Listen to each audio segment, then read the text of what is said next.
नमस्कार दोस्तों, आप देख रहे हैं रियल क्राइम हिस्ट्री और मैं हूं आपके साथ खुर्शीद आलम। दोस्तों 20 सितंबर 2024 का वो दिन ऐसा दिन होगा कि भारतीय मूल की रहने वाली शहजादी को दुबई में फांसी दे दी जाएगी। और मई में ही इसकी फांसी होनी थी, लेकिन किसी कारण मई में ये टलकर अब 20 सितंबर 2024 के बाद कभी भी फांसी दी जा सकती है। और ये शहजादी इंडिया की रहने वाली है, शब्बीर खान की बेटी है।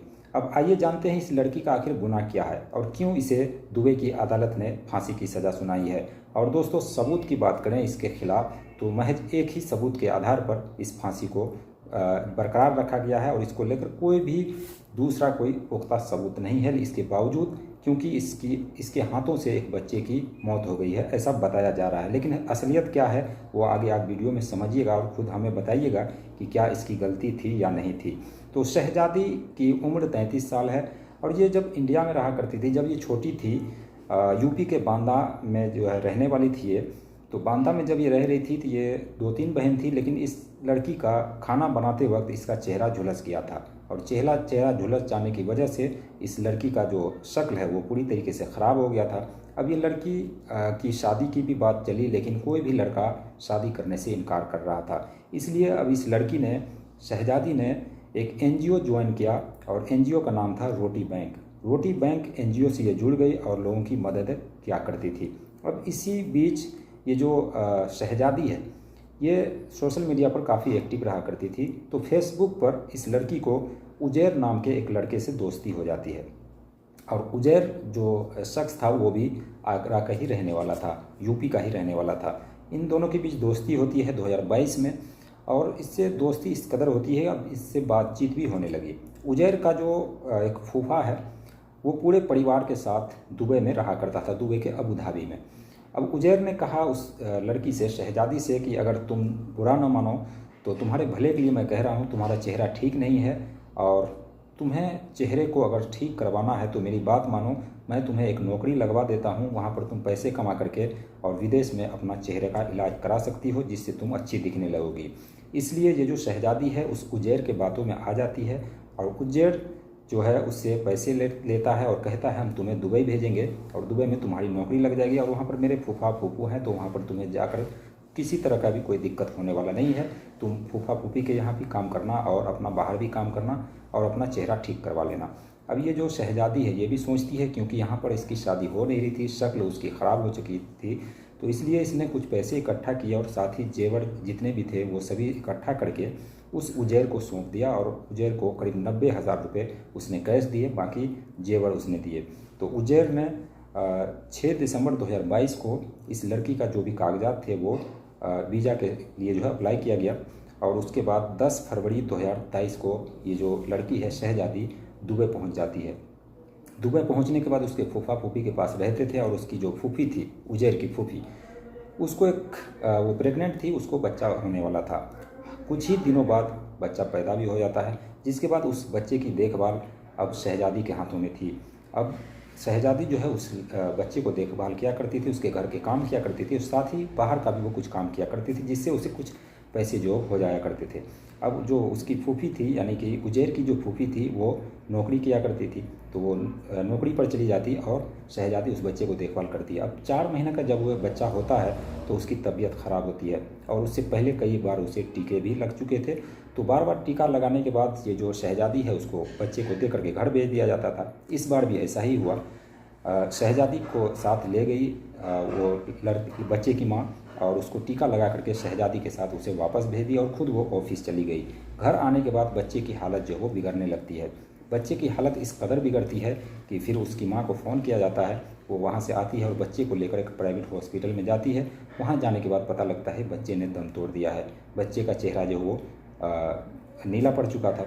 इसलिए अब इस बच्चे को लाया जाता है, वहाँ के डॉक्टरों से भी लड़ाई करती है उसकी माँ कि क्यों नहीं बचा पाया या फिर क्या हुआ था मेरे बच्चे को, डॉक्टर ने मार दिया शायद। तो वहाँ पर हॉस्पिटल में भी लड़ाई होती है। डॉक्टर कहते हैं कि अगर आपको शक है तो आप पोस्टमार्टम करा सकते हैं ताकि ये मामला साफ हो जाए, लेकिन ये जो बच्चे की माँ है इसने पोस्टमार्टम कराने से इनकार कर दिया और उसे घर ला करके उसको जो है वो दफना दिया।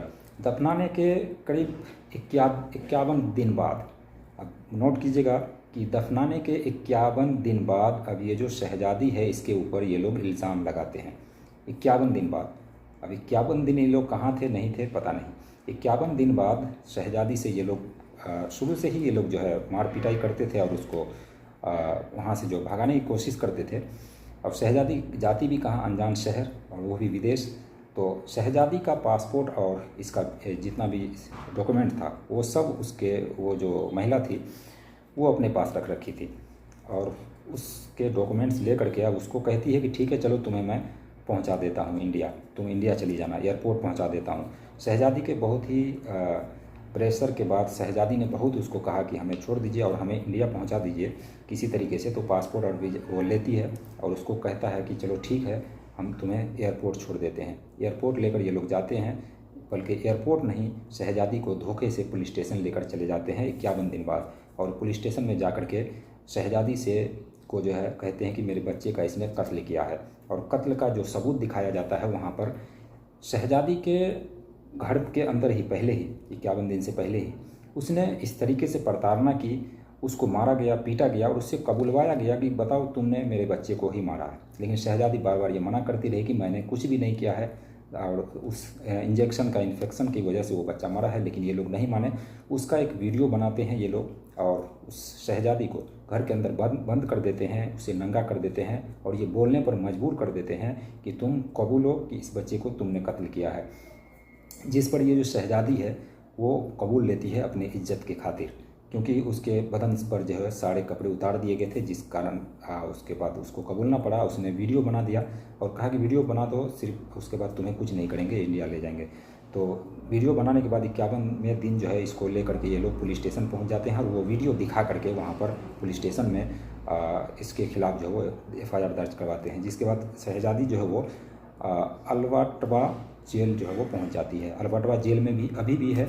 अब ये जो वहाँ पहुँच जाती है इसके ऊपर कार्रवाई होती है, निचली अदालत से ले करके ऊपरी अदालत तक इसे जो है फांसी की सज़ा सुनाती है। क्योंकि शहजादी के पास उतने पैसे थे नहीं कि वो वकील करे, और दुबई में खास करके विदेश में अगर कहा जाए तो वकील जो है काफ़ी महंगे होते हैं, वहाँ पर लैंग्वेज भी उस तरीके से नहीं आती है, तो वकील करना भी मुश्किल था।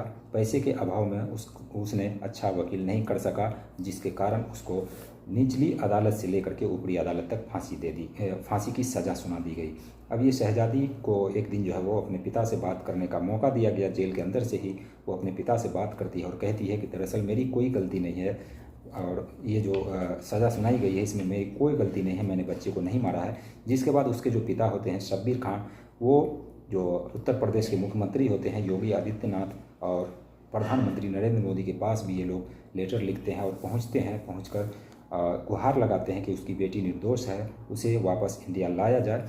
अब देखना होगा कि कुछ ही दिन बचे हैं, अभी से 4-5 दिन ही बचे हैं, तो अब इस 4-5 दिन के अंदर क्या भारत सरकार कोई कदम उठाती है या नहीं, और दोस्तों क्या इस शहजादी को फांसी हो पाती है या नहीं, ये चल भी सकता है अगर भारत सरकार चाहे, या फिर इंडिया के बड़े बड़े नेता हैं, बड़े बड़े हीरो हैं, एक्टर हैं, वो भी अगर चाहे, आप चाहे शाहरुख खान की बात कर लीजिए, सलमान खान की बात कर लीजिए, इन सभी दिग्गज जो एक्टर हैं या फिर नेता है, अगर वो चाहें तो शहजादी को फांसी से बचा सकते हैं। और ये जो शब्बीर खान है उसके घर वाले के पास आगरा भी पहुँचे और उनको कहा कि आप जो है माफ़ कर दीजिए, हमारी बेटी को गलती हो गई, लेकिन इसके बावजूद माफ़ीनामा जो है वो नहीं दिया गया है। और दोस्तों दुबई का जो कानून है वो भी आपको थोड़ा सा बता दूं। दुबई का जो कानून है वो ये है कि मौत के बदले मौत, अगर किसी ने किसी का कत्ल किया है तो उसे मौत की सज़ा भुगतनी होगी, और इसी कारण इस शहजादी को मौत की सज़ा मिली है। अगर उसे बचा सकता है तो वहाँ की सरकार बचा सकता है, या फिर उसके घर वाले बचा सकते हैं जिसने इसके ऊपर केस किया है। तो अब देखना होगा ये 4-5 दिनों के अंदर अब क्या होता है नहीं होता है। 20 तारीख का दिन जो है वो यूँ कहिए कि शहजादी के लिए आखिरी दिन हो सकता है। 20 तारीख को भी फांसी हो सकती है, या फिर उसके अगले दिन, या फिर 20 तारीख के बाद कभी भी फांसी हो सकती है। तो मैं गुजारिश करना चाहूँगा अपने वीडियो के माध्यम से कि इस वीडियो को सरकार तक पहुँचाइए, और सरकार को यहाँ पर आगे आना चाहिए। अगर शहजादी वाकई निर्दोष है तो उसको सज़ा नहीं होनी चाहिए, क्योंकि कहा जाता है कानून के अंदर कि 100 गुनाहगार छूट जाए लेकिन एक निर्दोष को सज़ा नहीं होनी चाहिए। तो मैं भी चाहूँगा कि इस केस की जो है वो पूरी तरीके से जांच पड़ताल की जाए, और अगर शहजादी बेगुनाह है तो उसे बचा लिया जाए। बाकी आप क्या सोचते हैं कमेंट सेक्शन में ज़रूर बताइएगा। चैनल को सब्सक्राइब कीजिए दोस्तों। मिलते हैं नेक्स्ट वीडियो में नई कहानी के साथ, तब तक के लिए बाय बाय, टेक केयर।